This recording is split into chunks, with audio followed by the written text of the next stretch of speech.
Montagem Cabo Telescópio para piscina. Encaixe o tubo interno com a manopla no tubo externo, conforme os passos a seguir. Ao utilizar a haste, encaixe o tubo interno aproximadamente 50 mm dentro do tubo externo.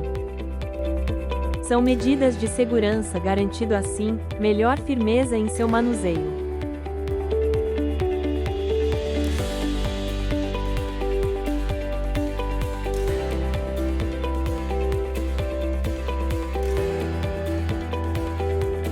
O tubo externo com furo deve ser colocado ao lado oposto do pegador manopla.